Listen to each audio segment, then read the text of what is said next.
জাতীয় ঐক্যের মাধ্যমে বাংলাদেশে আর কখনো ফ্যাসিবাদের স্বৈরাচার ফিরে আসবে না, আসতে দেওয়া হবে না বলে মন্তব্য করেছেন প্রধানমন্ত্রী প্রেস সচিব আবু আবদুল্লাহ এম সালে। বলেন, অন্তর্বর্তীকালীন সরকারের সময় সীমাবদ্ধতা ছিল, এর মানে এই নয় বর্তমান সরকার আগের ফ্যাসিবাদীদের ফিরিয়ে আনবে।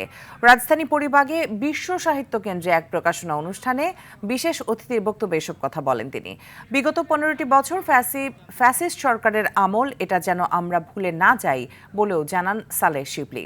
এ সময় প্রধানমন্ত্রীর অর্থ উপদেষ্টা ডক্টর রাশেদ আল তিতুমির বলেন, ১/১১ বিরাজনীতিকরণের চেষ্টার ঘটনাকে উন্মোচন করতে হবে, এর উদ্দেশ্য খুঁজে বের করতে হবে বলেও জানান প্রধানমন্ত্রীর অর্থ উপদেষ্টা। সার্বভৌমত্বকে নিশ্চিহ্ন করার যে ১/১১ থেকে যে শুরু হয়েছে, তাহলে যে ১/১১ এটা তো উন্মোচন করতে হবে। বাংলাদেশের প্রত্যেকটা মানুষ গত 15 বছরে গুম, খুন, অপহরণ, হামলা, মামলা, নির্যাতন, নিপীড়নের মধ্য দিয়ে যেভাবে গেছেন, সেটাকে স্বাভাবিক অবস্থা হিসাবে এখন আমাদের সামনে তুলে ধরার চেষ্টা করছেন।